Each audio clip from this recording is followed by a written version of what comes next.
Alright everyone, it's time for the Occult video 191. Some thoughts on actually H.P. Lovecraft. If you've ever read any of his lore, any of the many books that he wrote, anything from short stories up into, fairly long works like At the Mountains of Madness, they're quite good. That is, that H.P. Lovecraft, who was in part inspired by Edgar Allan Poe, a man of his time, he developed the concept of using archaicism within his works, to use outdated or very theatrical alliteration in order to make it spookier, actually, to make it more old-sounding. It really works within his works. It's funny. He was inspired in part by Poe. Very creepy man. Apparently, according to H.P. Lovecraft himself, in part his stories are inspired by terrifying nightmares that he had from a fairly young age. That is, he would see visions of darkness and abyssal hopelessness and deformed creatures and crazy things like that. He just had, a tendency to dream a lot, I guess, about these things and sort of started putting them to paper. And it's actually funny, if you look at his life, it is a little bit like his inspiration, Edgar Allan Poe. In both cases, you've got individuals who really they become famous after they die. They die fairly young, very tragic. H.P. Lovecraft lived, the last decade or so of his life in abject, stark poverty. Basically, the only time in his life he wasn't impoverished and unable to really make a living because of his sometimes combative attitude as well with publishers. Really was he got married to, I believe, a widow, who had some sum of money, and for some time things were going along, but his works never sold very well while he was alive. It was after he died that he finally got the appreciation he deserved, much like Poe. Poe lived in poverty. He was in the poorhouse at various times. He was found basically delirious in a gutter, possibly died of rabies, possibly had just gone completely fucking mad. He might have been shanghaied or something. They're not sure. He might have poisoned himself and maybe he tried to kill himself and didn't quite succeed and just ended up half brain dead. Regardless, there's a similarity between the two. There's a synchronicity, by the way, I think.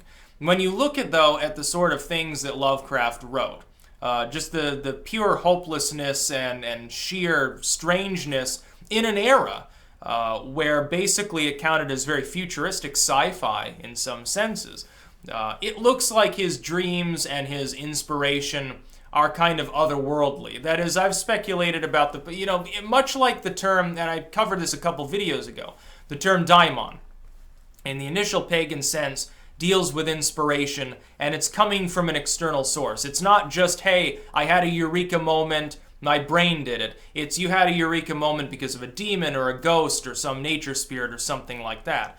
If you happen to be in any way a proponent of the concept that can happen, I would submit that H.P. Lovecraft was subjected to that multiple times.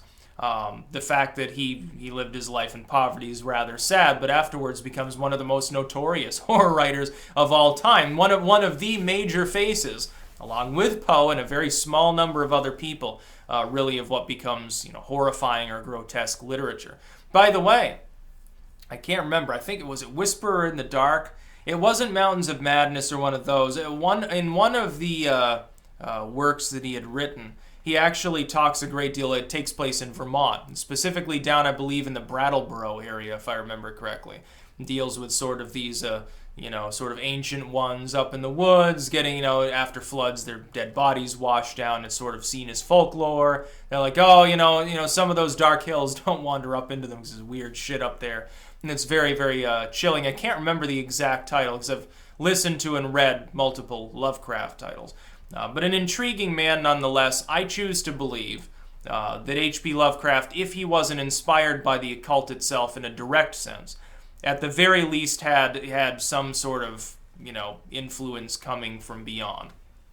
I do believe that that's possible because as an anecdote, I've experienced it within my own practice, within my own life, as well related to my writing, even related to the subjects that I cover or do not cover. Sometimes you get random inspiration leading you in a certain direction.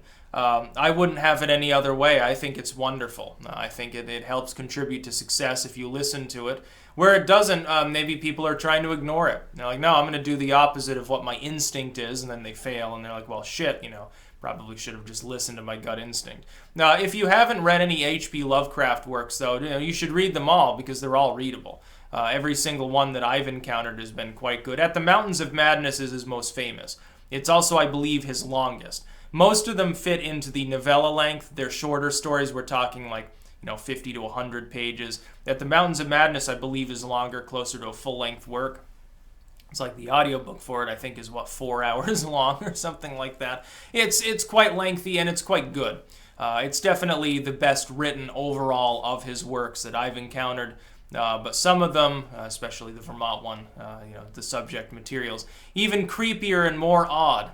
With every one of his works, you're talking about, at the very least, severe depression, at the very least, severe creepiness. That's about all. Peace out.